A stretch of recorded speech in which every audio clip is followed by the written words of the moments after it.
नमस्कार, आप सभी का स्वागत है आपके अपने चैनल में। और आज मैं इस वीडियो में आप सबसे शेयर करने जा रही हूँ उत्पन्ना एकादशी व्रत पूजा विधि। मार्गशीर्ष यानी अगन मास के कृष्ण पक्ष में आने वाली एकादशी के दिन स्वयं एकादशी मैया प्रकट हुई थी।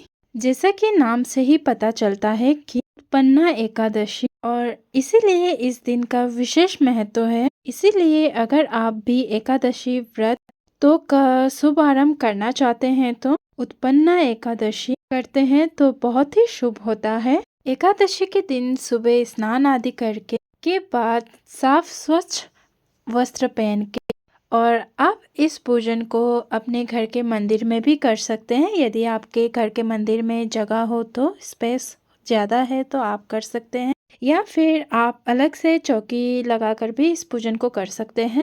अब हम श्री कृष्ण के बाल स्वरूप को स्नान कराएंगे। तो सबसे पहले आपको एक स्वच्छ बर्तन लेना है। आप थाली भी ले सकते हैं या फिर प्रात भी ले सकते हैं। यहाँ पर मैंने थाली लिया है और इसके अंदर मैं स्वास्तिक का चिन्ह बनाऊंगी, क्योंकि मार्गशीर्ष का महीना है, श्री कृष्ण को अत्यंत प्रिय है। स्वस्तिक आप चंदन से बना सकते हैं, कोई भी शुभ पात्र लेकर। और बीचों बीच हम स्वस्तिक बनाने के बाद एक तुलसी का पत्ता रख देंगे। बात ध्यान रखें, जब भी आप कोई भी पत्ते रखते हैं तो वो सीधे ही रखना है। और बीचों बीच हम लड्डू गोपाल को भी विराजमान करेंगे पत्ते के ऊपर और उनको स्नान करा देंगे। तो आप को स्नान कराते वक्त ये बात ध्यान रखना है कि सर्दी के मौसम में जब भी आप लड्डू गोपाल को नहलाएं तो हल्के गुनगुना पानी से ही नहलाएं। मैं हल्के गुनगुना पानी से नहलाती हूँ कि मार्गशीर्ष यानी कि अगन के महीने में सर्दी होना शुरू हो जाता है। और जल से स्नान कराने के बाद आप पंचामृत से भी स्नान करा सकते हैं या फिर कच्चे दूध से भी आप स्नान करा सकते हैं। मैं यहाँ पर पंचामृत से स्नान करा रही हूँ। फिर हम दोबारा से शुद्ध जल से स्नान करा देंगे। आप ये जो एकादशी का व्रत है आप रख सकते हैं, या फिर आप और भी आने वाले कुछ कुछ एकादशी का व्रत आप रख सकते हैं। ये पूरी तरह से आपके ऊपर डिपेंड करता है कि आप कब व्रत करना चाहते हैं।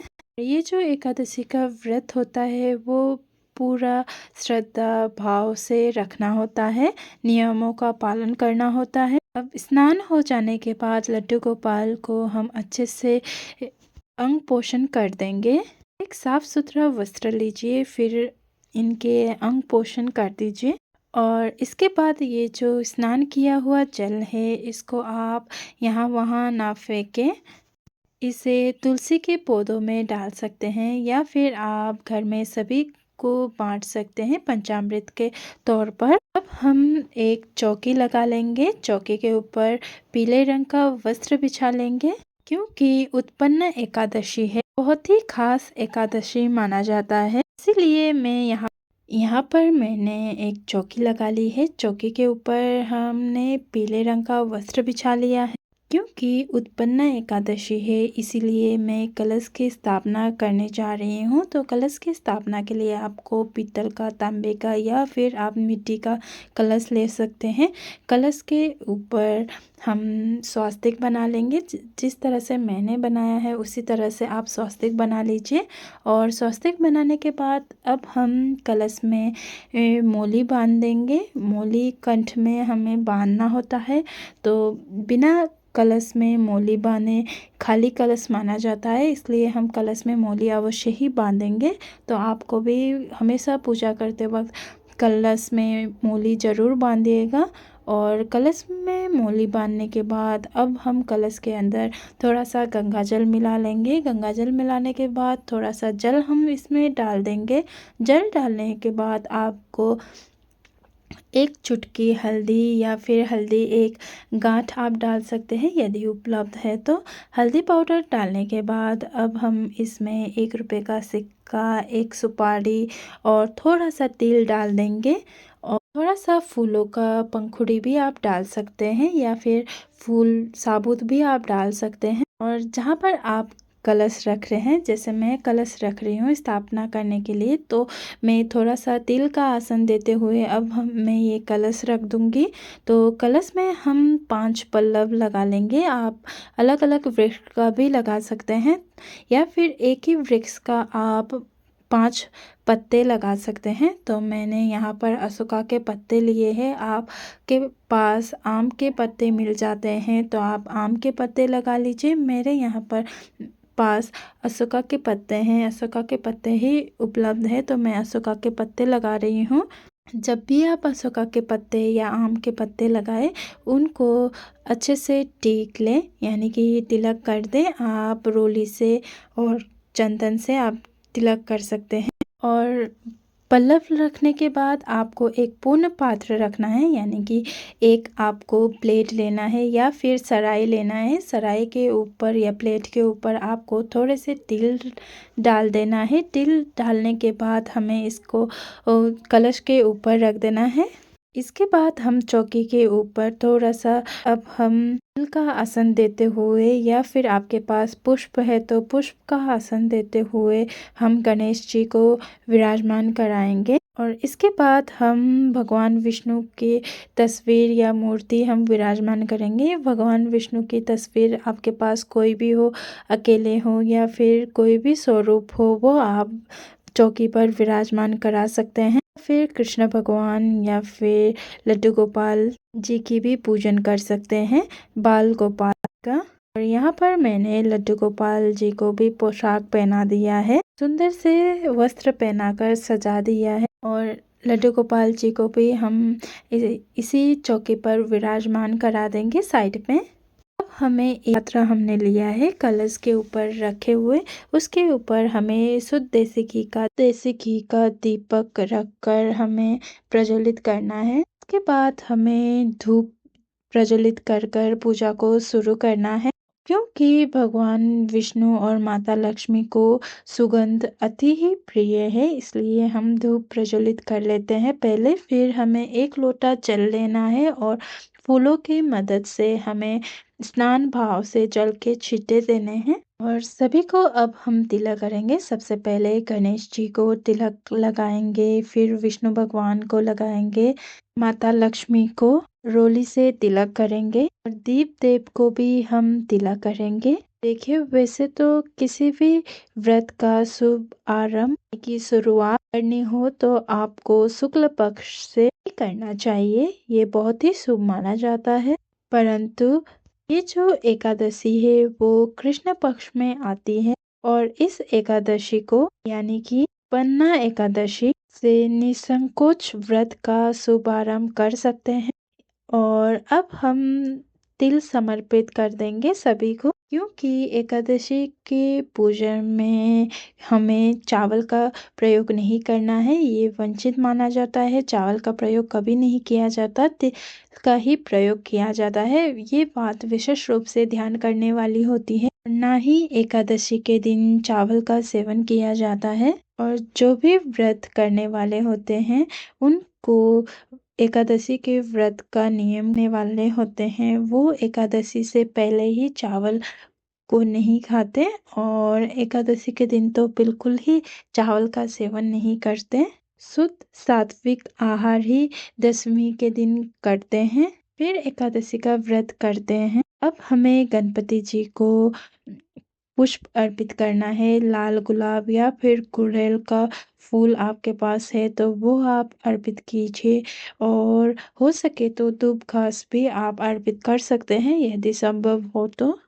और श्री हरि को हम पीले रंग का पुष्प अर्पित करेंगे। यदि पुष्प ना मिले पीले रंग का तो आप कोई भी पुष्प अर्पित कर सकते हैं, बिना पुष्प के भी आप पूजन कर सकते हैं। और माता लक्ष्मी को भी हम पुष्प अर्पित कर देंगे और लड्डू गोपाल जी को भी हम पुष्प अर्पित करेंगे, पुष्प अर्पित कर देंगे। देव कलश में भी हम पुष्प अर्पित कर देंगे। ये जो एकादशी का व्रत होता है, कई लोग बिना नमक के प्रयोग किए हुए भी ये व्रत करते हैं। कई लोग फलाहार रहकर व्रत करते हैं और कई लोग तो निर्जला उपवास भी रखते हैं। जिसके शरीर में जितना सामर्थ्य होता है उसी अनुसार व्रत करना चाहिए। ऐसा कहा जाता है कि कुछ ना करने से कुछ करना बहुत ही अच्छा होता है। अब हम वस्त्र के भाव से पहले लड्डू गोपाल जी अर्थात गणेश जी को हम वस्त्र रूपी मूली अर्पित कर देंगे, फिर जनेऊ अर्पित कर देंगे।